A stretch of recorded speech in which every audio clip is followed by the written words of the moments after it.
साथियों नमस्कार। Shivansh online study में आपका एक बार फिर से स्वागत है। तो साथियों हमारी डेली जीएस की क्लासें यहाँ पर चल रही हैं, डेली जीएस क्लास। ठीक है, तो डेली जीएस में हमारा देखिए पीवाईक्यू यानी कि प्रीवियस ईयर क्वेश्चन पेपर के हम लोग इसमें चर्चा करते हैं। डिटेल में हर क्वेश्चन को यहाँ पर डिटेल एनालाइज करते हुए चलते हैं। ठीक है, डिटेल एनालाइज करते हुए चलते हैं और एक प्रश्न से आपके 5 से 6 अन्य फैक्ट यहाँ पर तैयार हो जा रहे हैं। ठीक है, जो कि बहुत ज़्यादा आपकी महत्वपूर्ण ये सीरीज़ रहने वाली है हमारी। इससे पहले हमने यहाँ पर जीएस के दो प्रीवियस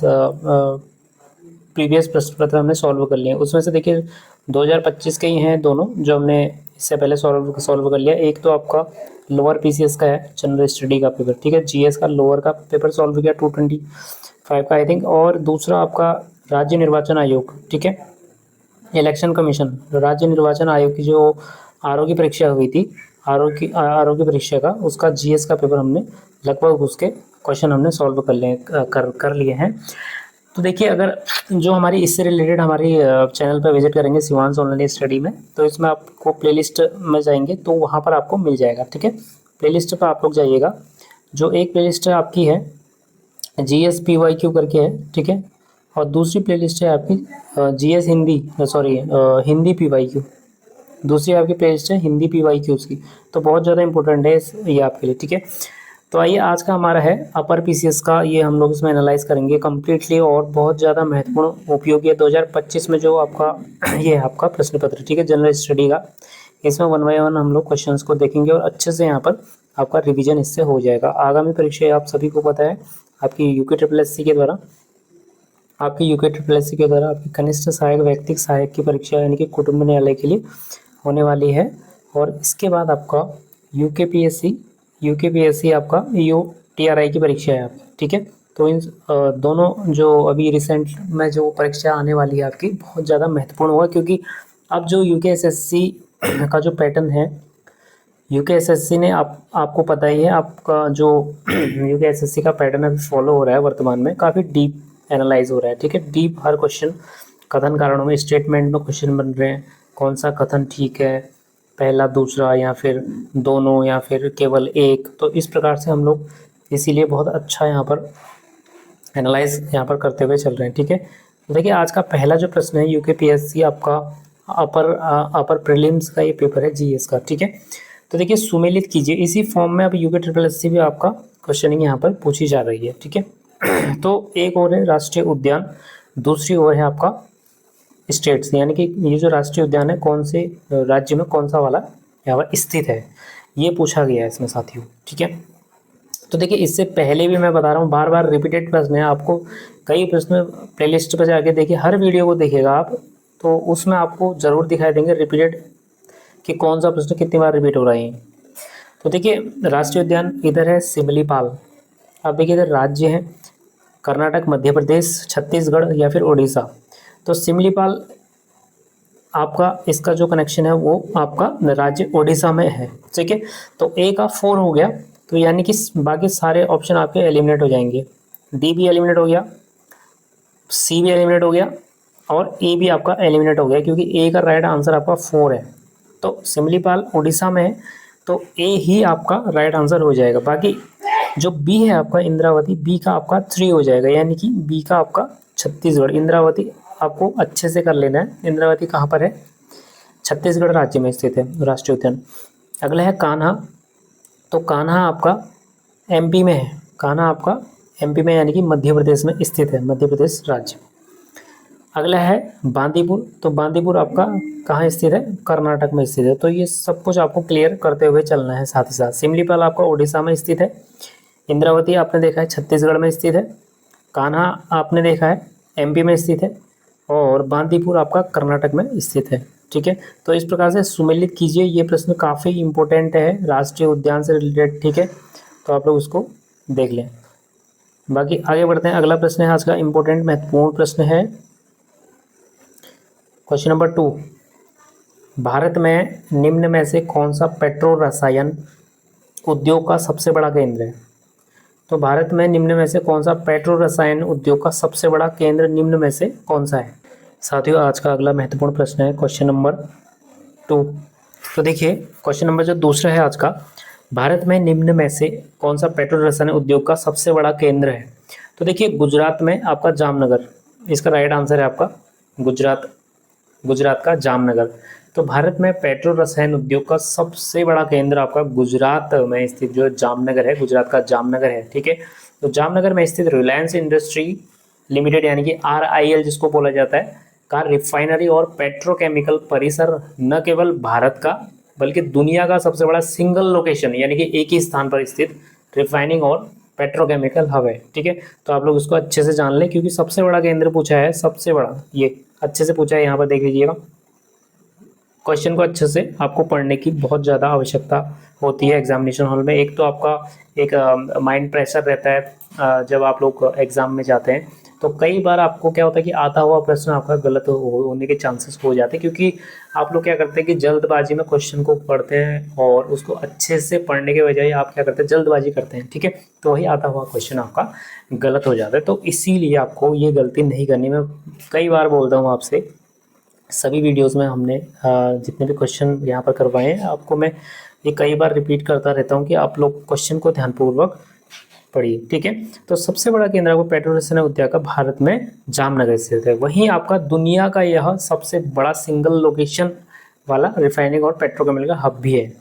लेकिन आप देखिए अगर मैं अन्य पेट्रो रसायन उत्पादन में बात करूं, सबसे बड़ा तो आपका गुजरात ही है, ठीक है। भारत में पेट्रो रसायन के उत्पादन में गुजरात राज्य सबसे आगे है, ठीक है। ये आप लोग अच्छे से इसको नोट डाउन कर लीजिए कि क्वेश्चन कथन कारणों में बनेगा तो अगर इसी के अकॉर्डिंग कथन कारण में बनेगा तो क्या यहाँ पर बोल देगा कि भारत में पेट्रो रसायन के उत्पादन में गुजरात के बजाय आपका छत्तीसगढ़ रख देगा, ठीक है। छत्तीसगढ़ राज्य सबसे आगे बोलेगा तो आपको वो पकड़ लेना है वहीं पर, ठीक है। तो यही स्टेटमेंट वाइज अब जो नया पैटर्न है UKPSC और UKSSC का, तो आप लोगों को अच्छे से ध्यान में रखना है। अब देखिए जामनगर के अलावा गुजरात के जो अन्य जो लोकेशन है, अन्य केंद्र हैं जो उसके अलावा जो इससे छोटे हैं, ठीक है, हेज है, हाजिरा है, ठीक है।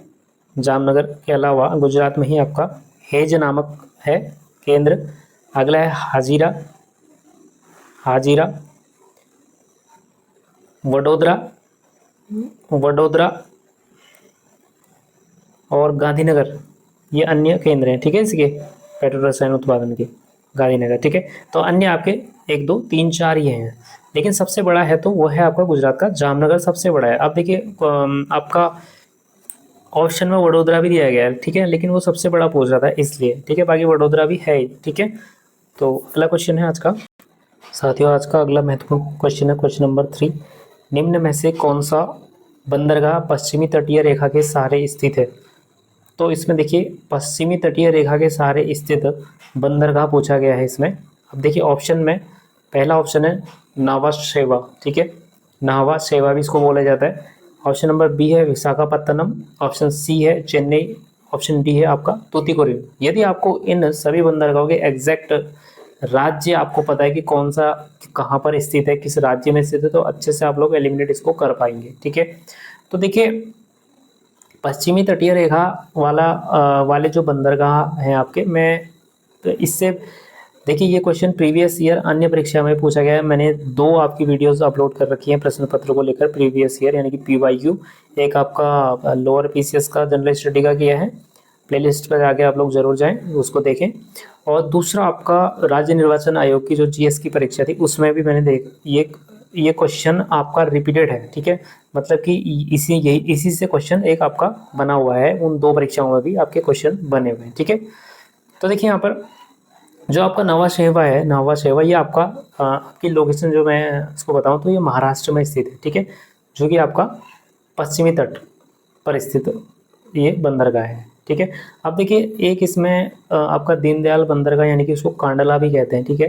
तो अभी उसका दीनदयाल बंदरगाह नाम है, कांडला भी उसको बोला जाता है, जो कि गुजरात में है, जो कि आपका पश्चिमी तट पर स्थित बंदरगाह है। दूसरा आपका मुंबई बंदरगाह है, ठीक है, ये भी आपका महाराष्ट्र में है। बाकी एक है आपका JNP यानी कि जवाहरलाल नेहरू बंदरगाह, ये भी आपका महाराष्ट्र में है। इसको क्या बोला जाता है, नावा शेवा बंदरगाह, इसी को बोला जाता है, किसको, जवाहरलाल नेहरू बंदरगाह को। मैं पहले भी इस पर बहुत चर्चा इसमें डिटेल में हमने की है अन्य वीडियो में। तो ये जो आपका नाहवा शेवा बंदर है वो भारत का सबसे बड़ा कंटेनर पोर्ट है, ठीक है, इसीलिए पूछा गया है यहाँ पर। यह भारत का सबसे बड़ा कंटेनर पोर्ट, ठीक है, और पूरी तरह से आधुनिक व कंप्यूटरीकृत बंदरगाह भी है, ठीक है। तो आपको ध्यान रखना है कि भारत का सबसे बड़ा कंटेनर बंदरगाह कौन सा है, तो आपका नाहवा शेवा बंदरगाह, या उसी को बोला जाता है जवाहरलाल नेहरू बंदरगाह, ये भी आपको ध्यान में रखना है, ठीक है। बाकी जो ये अन्य हैं आपके बी, सी, डी, ये आपके पूर्वी तट पर स्थित बंदरगाह हैं, ठीक है। तो इसको थोड़ा सा मैं बताऊँ आपको, जो आपका विशाखापत्तनम बंदरगाह ये आपका आंध्र प्रदेश में स्थित है, आप लोग नोट डाउन कर लीजिए, ठीक है। ये आपका आंध्र प्रदेश, ANP लिख देता हूँ, आंध्र प्रदेश में आपका स्थित है। बाकी चेन्नई आपका पता ही है आपको, तमिलनाडु में स्थित है। और जो अगला है आपका तूतीकोरिन, यह भी आपका तमिलनाडु में स्थित है, ठीक है, तमिलनाडु में स्थित है, ठीक है। बाकी ये आपको मैंने बता दिया अन्य। अगला प्रश्न है क्वेश्चन नंबर 4, कई बार ये भी रिपीटेड, कई परीक्षाओं में रिपीटेड प्रश्न है। निम्नलिखित में से भारत की मुख्य भूमि का सही अक्षांशीय विस्तार कौन सा है। तो देखिए भारत की मुख्य भूमि का पूछा है इसमें, तो भारत की मुख्य भूमि का सही अक्षांशीय विस्तार इसमें आपका 8 डिग्री 4 मिनट उत्तर से 37 डिग्री 6 मिनट उत्तर तक, ठीक है। तो आपका ऑप्शन नंबर डी जो है आपका राइट आंसर हो जाएगा, क्योंकि 8 डिग्री 4 मिनट उत्तर से 37 डिग्री 6 मिनट उत्तर तक जो आपका है आपका अक्षांशीय विस्तार है मुख्य भूमि का। देखिए फ्रेंड्स, आज का अगला महत्वपूर्ण प्रश्न है, देखिए क्वेश्चन नंबर 5, ट्रांस हिमालय का सबसे बड़ा हिमनद कौन सा है। तो देखिए मैं वही बोल रहा हूँ बार बार, ये बहुत ज़्यादा रिपीटेड प्रश्न है आपका, जो हमने अभी PYQ की वीडियो अपलोड करी है उसी में से ये प्रश्न फिर से आपका दोबारा यहाँ फिर से दिख गया, और वही ऑप्शन के साथ बियाफो, बी सियाचिन, बाल्टोरो और हिस्पर। इससे प्रीवियस वाली वीडियो में अगर मैं बात करूँ तो वहाँ पर आया था कि कौन सा आपका हिमनद है जो कराकोरम श्रेणी में स्थित नहीं है, ठीक है, जो कराकोरम श्रेणी में स्थित नहीं है, यह क्वेश्चन भी आया था। और इसमें ऑप्शन था आपका एक, जो उसमें राइट आंसर था आपका शायद वो आपका गंगोरी करके दिया था, ठीक है, गंगोरी या गंगारी करके कुछ दिया था, वही आपका था जो आपका काराकोरम श्रेणी में स्थित नहीं था। तो ये फिर से वही ऑप्शन के साथ आपको फिर से ये आ गया है, तो कई बार क्वेश्चन रिपीटेड है, देखिए, ठीक है। तो देखिए यहाँ पर ट्रांस हिमालय का सबसे बड़ा हिमनद पूछा, देखिए क्वेश्चन को ध्यान से पढ़ना, सबसे बड़ा पूछा है। तो सबसे बड़ा ट्रांस हिमालय का आपका जो हिमनद है वो है आपका Siachen, option number B right हो जाएगा, सियाचिन। मैंने कई बार आपको प्रीवियस जो हमारी वीडियोस हैं वहाँ पर आप लोग जाइए, प्लेलिस्ट में फिर से बोल रहा हूँ, वहाँ पर मैंने बहुत अच्छे से इसका डिटेल में चर्चा की थी कि सियाचिन ग्लेशियर जो है आपका ट्रांस हिमालय का और पूरे भारत का सबसे बड़ा और सबसे लंबा हिमनद है, ठीक है। उसकी मैंने लंबाई भी बताई थी आपको, और ये भी बताया था कि यह ट्रांस हिमालय की काराकोरम पर्वत श्रेणी में स्थित है। कहाँ है आपका काराकोरम, ठीक है, काराकोरम पर्वत श्रेणी में यह स्थित है। बाकी इसकी मैं लंबाई की भी बात कर चुका हूँ, वहाँ पर डिटेल में आप लोग देखिएगा, 76 से लेकर 78 किलोमीटर आपका इसकी लंबाई थी। आपका डिटेल आपको वहाँ मिलेगा, तभी मैं बोल रहा हूँ आप हर एक वीडियो देखिए प्लेलिस्ट पर जाके, कोई भी स्किप मत कीजिए, बहुत ही ज़्यादा महत्वपूर्ण है परीक्षा की दृष्टि से, ठीक है। साथियों, आज का अगला महत्वपूर्ण प्रश्न है क्वेश्चन नंबर 6। देखिए इसमें है, निम्न में से कौन सा वृक्ष सदाबहार वन प्रकार का नहीं है। तो देखिए नहीं है, कौन सा इसमें से नहीं है, ऐसे वाले प्रश्न बहुत ज़्यादा अब बन रहे हैं, ठीक है। तो देखिए कौन सा वृक्ष सदाबहार वन प्रकार का नहीं है, ये आपको पता होना चाहिए। अब देखिए सदाबहार जो वृक्ष हैं आपके दो प्रकार के हैं, एक आपके यहाँ पर बताऊंगा मैं आपको यहाँ पर, ठीक है। तो देखिए सदाबहार वृक्ष तो यहाँ पर दो टाइप के हैं, एक आपका उष्णकटिबंधीय, तो देखिए बार बार रिपीटेड होते हैं यहाँ से, ठीक है, उष्णकटिबंधीय सदाबहार वृक्ष, ठीक है। एक तो आपका सदाबहार वृक्ष। अब देखिए इसमें जो उष्णकटिबंधीय सदाबहार वृक्ष हैं, ये वृक्ष अत्यधिक वर्षा वाले, यानी कि 200 सेंटीमीटर से अधिक वर्षा की जहाँ पर होती है, ठीक है, 200 सेंटीमीटर से अधिक वर्षा वाले क्षेत्र और गर्म जलवायु, इसीलिए इसका नाम ही क्या है, उष्णकटिबंधीय, यानी कि जहाँ पर वर्षा 200 सेंटीमीटर से अधिक हो, अत्यधिक वर्षा हो, और गर्म जलवायु वाले क्षेत्र जैसे भारत के पश्चिमी घाट, ठीक है, जैसे भारत के आपके पश्चिमी घाट और अंडमान निकोबार में ये सर्वाधिक पाए जाते हैं। ठीक है, कहाँ पर सर्वाधिक पाए जाते हैं, लोकेशन देख लीजिए आपका, भारत में आपका पश्चिमी घाट वो आपका अंडमान निकोबार। देखिए हर एक, मैं आपको फालतू क्वेश्चन बिल्कुल नहीं बताऊंगा, ठीक है। मैं इस वीडियो को बनाने का उद्देश्य मेरा ये नहीं है साथियों कि आपका एक जो फालतू का, मतलब फालतू में ये कंटेंट आपके लिए बिल्कुल नहीं है, ठीक है।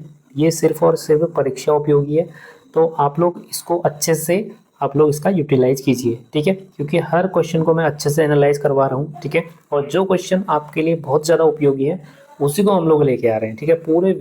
पूरे यूट्यूब पे आपको बहुत कम वीडियोस ऐसी मिलेंगी जहाँ पर आपके लिए बहुत ज़्यादा उपयोगी प्रश्न आपको मिल पाएंगे, ठीक है। तो देखिए हमारा उद्देश्य यही है कि आप अधिक से अधिक स्कोर करें, ठीक है। आप लोग क्या करें, अधिक से अधिक इस वीडियो के माध्यम से, इस आपके जो हमारा जो कंटेंट हम लोग लेके आ रहे हैं इसके माध्यम से आपका स्कोर बहुत ज़्यादा अच्छा हो, ठीक है। तो देखिए अब इसमें मैंने आपको बात करा था कि पहला आपका होता है उष्णकटिबंधीय सदाबहार वृक्ष, अत्यधिक वर्षा वाले क्षेत्र, कितनी वर्षा, 200 सेंटीमीटर से अधिक, और गर्म जलवायु वाले क्षेत्रों में यह आपका इस प्रकार के वृक्ष पाए जाते हैं, जैसे कि भारत में पश्चिमी घाट और दूसरा अंडमान निकोबार में यह पाए जाते हैं, बढ़िया से, ठीक है। तो आपको ध्यान रखना क्योंकि क्वेश्चन कैसा भी पूछा जा सकता है, ठीक है। और उसी के आसपास से पूछा जाता है, जैसे कि ये आपका, जैसे कि ये इस बार का प्रश्न है कि कौन सा इसमें से ये वाला वृक्ष नहीं है, तो अगली बार उसी के आसपास से पूछा जाएगा कि भाई कहाँ पर इसकी लोकेशन है। तो देखिए अब इसमें उष्णकटिबंधीय सदाबहार वृक्ष आपके महोगनी है, महोगनी है, ये आप लोग नोट कर लीजिए, मैं इसको आगे कर रहा हूँ, ठीक है। देखिए पहला आपका मैंने बोला उष्णकटिबंधीय जो सदाबहार वृक्ष है, इसमें आपका महोगनी है, महोगनी है, आबनूस है, आबनूस आबनूस है, रोजवुड है, रोजवुड है, सिनकोना है, सिनकोना है, सिनकोना है, रबर है, रबर है, और आपका बांस है, ठीक है, बांस है। तो इतने प्रकार के आपके क्या है, आपके ये उष्णकटिबंधीय सदाबहार वृक्ष की ये लिस्ट है। आप लोग अच्छे से अब भी इसको नोट कर लीजिए, नोट डाउन कर लीजिए आप, ठीक है। तो ये आपका उष्णकटिबंधीय सदाबहार वृक्ष है जो मैंने आपको बता दिया। अब इसके बाद जो दूसरे कैटेगरी में होते हैं वो होते हैं आपके शीतोष्ण और पहाड़ी सदाबहार वृक्ष। देखिए सदाबहार दो प्रकार के होते हैं, मैंने बता दिया, एक प्रकार मैंने बता दिया, दूसरा प्रकार बता रहा हूँ। शीतोष्ण और पहाड़ी, नाम से ही पता लग रहा है, ठीक है, पहाड़ी सदाबहार, सदाबहार वृक्ष, ठीक है। दूसरा कौन सा टाइप है, शीतोष्ण और पहाड़ी सदाबहार, यानी कि बहुत ज़्यादा ठंडे वाले एरिया में, ठीक है। तो ये ठंडे और पहाड़ी इलाकों में जैसे हिमालय में पाए जाते हैं, जिनकी पत्तियाँ सुई जैसी नुकीली होती हैं, आपने देखा होगा, ध्यान दिया होगा, ठीक है। सुई जैसी आपकी इनकी पत्तियाँ क्या होती है, नुकीली होती है, ऐसे इस टाइप का, ऐसे, ठीक है, इस टाइप का होती है, बिल्कुल नुकीली। अब इसमें देखिए इसमें कौन कौन से शामिल है, इसमें देखिए पहला जो वृक्ष है, इसमें जो लिस्ट है आपकी शीतोष्ण और पहाड़ी सदाबहार वृक्षों के अंतर्गत आपका सबसे पहले आपका देवदार, ठीक है, देवदार है। दूसरा है पाइन, यानी कि चीड़, पाइन, देखो आपको ऐसे इंग्लिश में या पाइन या हिंदी में ही पाइन करके आ जाएगा, ठीक है, चीड़ नहीं आएगा तो पाइन आ जाएगा। स्प्रूस, स्प्रूस है। फर है, जैसे कि ऑप्शन में भी आता है सिल्वर फर करके, ठीक है, शंकुधारी जंगलों का एक मुख्य पेड़ होता है फर, ठीक है। अगला है सप्रू नाम का, ठीक है, सप्रू, ठीक है। ये कौन से मैंने बताया, शीतोष्ण और पहाड़ी सदाबहार वृक्ष, आपको नोट डाउन कर लीजिए। अब इसके अलावा तीसरा एक टाइप है सदाबहार का, सामान्य रूप से, सामान्य और घरेलू सदाबहार, ठीक है, ये नोट डाउन कर लीजिए। हम लोग आगे बढ़ रहे हैं, या स्क्रीनशॉट ले लीजिएगा आप लोग, ठीक है। अगला आता है सामान्य, सामान्य व घरेलू सदाबहार, ठीक है। तो ये आ जाएगा अगला टाइप, सामान्य घरेलू सदाबहार वृक्ष, ठीक है। कुछ ऐसे पेड़ जो हमारे आसपास मैदानी इलाकों में में भी पाए जाते हैं और हमेशा हरे रहते हैं, ठीक है। तो नाम से याद हो रहा है, नाम से ही आप लोग पता लग जा रहा है कि ये सामान्य घरेलू सदाबहार, ठीक है। तो इसमें जैसे कि आप लोग को पता होगा, नीम का पेड़ आपने देखा होगा आपके आजू बाजू, आपके आसपास में, आपके घर पे ही होगा, ठीक है। नीम का आपने देखा होगा। दूसरा इसमें आ जाएगा अशोक, तो ऐसे इन्हें बोलते हैं सामान्य घरेलू सदाबहार वृक्ष, ठीक है। अगला आ जाएगा आपका नीलगिरी, बहुत तेज़ी से बढ़ने वाला लंबा और सीधा पेड़ होता है नीलगिरी। अगला कटहल होगा, कटहल भी आप लोगों को आपने देखा होगा आपके आसपास। कमेंट जरूर करिएगा किस किस के आसपास है ये सभी पेड़, कौन कौन से इसमें से आप लोगों के आसपास हैं पेड़, कमेंट्स में आप लोग बताइएगा, ठीक है। तो इतने आपके क्या हैं, ये कौन सा टाइप है आपका, तीसरा टाइप है, कौन सा, सामान्य घरेलू सदाबहार। इसमें नीम आ गया है, अशोक आ गया है, नीलगिरी आ गया, कटहल आ गया और ये जामुन आ गया, ठीक है। तो जामुन क्या, यह भी एक सदाबहार फलदार वृक्ष होता है। आपको देखा होगा जामुन के पेड़ अधिकतर दिखाई देते हैं, ठीक है। तो 3 टाइप हमने बताया कौन कौन से सदाबहार वृक्षों के अंतर्गत। एक है उष्णकटिबंधीय सदाबहार वृक्ष, शीतोष्ण और पहाड़ी सदाबहार वृक्ष, तीसरा है सामान्य और घरेलू सदाबहार वृक्ष। अब देखिए क्वेश्चन में क्या पूछा गया, क्वेश्चन में पूछा गया था, तो देखिए क्वेश्चन में पूछा गया था कि निम्न में से कौन सा वृक्ष सदाबहार वन यानी कि सदाबहार वृक्ष नहीं है, पूछा गया है। तो देखिए मैंने अभी पढ़ाया आपको, देवदार एक प्रकार का क्या है, सदाबहार वन है, ठीक है। फर मैंने आपको पढ़ाया था, ये भी आपका सदाबहार एक वन है। पाइन आपको पढ़ाया था, ब्लू पाइन आ गया, तो ये भी आपका सदाबहार आपका वन है। लेकिन जो साल है आपका, वो एक आपका सदाबहार वन प्रकार वृक्ष नहीं है। तो ये सदाबहार वृक्ष नहीं तो कैसा होगा, तो यह एक उष्ण कटिबंधीय पर्णपाती वृक्ष है, ठीक है। ये कैसा है आपका, ठीक है, साल आपका क्या है, उष्ण कटिबंधीय पर्णपाती। पर्णपाती का मतलब है पतझड़ वाले, मतलब कि, ठीक है, पर्णपाती, पतझड़ी वृक्ष भी इसको बोला जाता है, ठीक है। तो बहुत ज़्यादा महत्वपूर्ण है, बहुत ज़्यादा इंपॉर्टेंट है, ठीक है। आगे बढ़ते हैं। तो देखिए फ्रेंड्स, आज का अगला महत्वपूर्ण प्रश्न है, निम्नलिखित देशों में से किसका रेलवे नेटवर्क का घनत्व सबसे अधिक है। तो यहाँ पर पूछा गया, जो निम्न यहाँ पर देश दिए गए हैं ऑप्शन में, इन देशों में से किसका रेलवे नेटवर्क घनत्व सबसे अधिक है। तो ये क्वेश्चन कई अभ्यर्थियों को हो सकता है कि नहीं समझ में आता हो, ठीक है, इस प्रकार के प्रश्न। तो उनके इसी गलती के कारण, इसी नासमझी के कारण उनके ये ऐसे प्रश्न उनके ठीक नहीं हो पाते होंगे, ठीक है। तो मैं इस क्वेश्चन को आपको ज़रा अच्छे से समझाऊं कि यहाँ पर पूछा गया निम्नलिखित देशों में किसका रेलवे नेटवर्क घनत्व सबसे अधिक है। तो ये क्या पूछ रहा है, रेलवे नेटवर्क का घनत्व यानी कि प्रति वर्ग किलोमीटर, ठीक है, प्रति वर्ग किलोमीटर क्षेत्र में रेलवे लाइन की लंबाई की बात की जाए, ठीक है। तो इस विषय में पूछ रहा है, ठीक है, प्रति वर्ग यानी कि 1 किलोमीटर क्षेत्र में, 1 किलोमीटर क्षेत्र के दायरे में जो रेलवे लाइन है आपकी, रेलवे लाइन की लंबाई की बात हो रही है सबसे अधिक, ठीक है। तो इस विषय में यदि पूरे विश्व में बात की जाए, इस विषय में यदि पूरे विश्व में बात की जाए, अच्छे से ध्यान से सुनिएगा आप लोग, तो विश्व में सबसे अधिक घनत्व यूरोप के देशों का है, ठीक है। तो सबसे अधिक घनत्व अगर बात करें तो यूरोप के देशों का है, ठीक है। उसमें से भी जिसमें स्विट्जरलैंड और चेक गणराज्य आपने सुना होगा, ये प्रमुख हैं 2, ठीक है। सबसे अधिक पूछेगा, यहाँ पर ऑप्शन में तो है नहीं वो, लेकिन यदि आप क्वेश्चन कैसे भी पूछ सकता है, हो सकता है अगली परीक्षा में पूछ लिया जाए कि यहाँ पर जो यूरोप के देशों का क्या है, सर्वाधिक घनत्व होगा इस मामले में, जिसमें कि स्विट्जरलैंड और चेक गणराज्य 2 प्रमुख हैं। अब देखिए, अब हम क्वेश्चन पर आते हैं। तो इन क्वेश्चन जो ऑप्शन है, ऑप्शन के अकॉर्डिंग अगर हम लोग देखेंगे तो यहाँ पर हो जाएगा आपका यूएसए आपके ऑप्शन में है, देखिए, ठीक है, यूएसए ऑप्शन नंबर बी। तो देखिए ऑप्शंस के अकॉर्डिंग आपका कनाडा, रूस, भारत और यूएसए, तो इन चारों में से आपका यूएसए ऐसा देश है यहाँ पर, यूएसए ही है, ठीक है। अमेरिका के पूर्वी मध्य औद्योगिक और शहरीकृत क्षेत्रों में रेल नेटवर्क का घनत्व, ठीक है, इन जो 3 जो अन्य दे रखे हैं इन बड़े देशों की तुलना में सबसे अधिक है। तो देखिए इस मामले में पहला यूएसए हो जाएगा इस ऑप्शंस के अकॉर्डिंग, जैसे कि आपका सबसे बड़ा कुल रेलवे नेटवर्क, ठीक है, यूएसए हो जाएगा। और दूसरा सबसे बड़ा अगर पूछे कुल नेटवर्क वाला तो चीन आएगा दूसरे पे, ठीक है, चीन आएगा। और वहीं भारत का स्थान आएगा आपका कुल लंबाई के मामले में, भारतीय रेलवे दुनिया का 4था सबसे बड़ा नेटवर्क है, ठीक है। जो भारत है आपका वो कुल लंबाई के मामले में फोर्थ स्थान पे है, ठीक है, यानी कि 4थे स्थान पर, ये आप लोग ध्यान में रख लीजिए। तो फ्रेंड्स ये थे आज के कुछ महत्वपूर्ण आपके PYQ से रिलेटेड जो हमने यहाँ पर चर्चा की है आज की इस वीडियो लेक्चर में। और बाकी अगला जो वीडियो लेक्चर आएगा बहुत जल्द आपके सामने आएगा, ठीक है। तो यहाँ पर आप लोग ज़्यादा से ज़्यादा इस कंटेंट को इसको शेयर ज़रूर कीजिएगा और अपने कमेंट में अपने सुझाव भी दीजिएगा आपको और कौन सा किस प्रकार के क्वेश्चन चाहिए, ठीक है।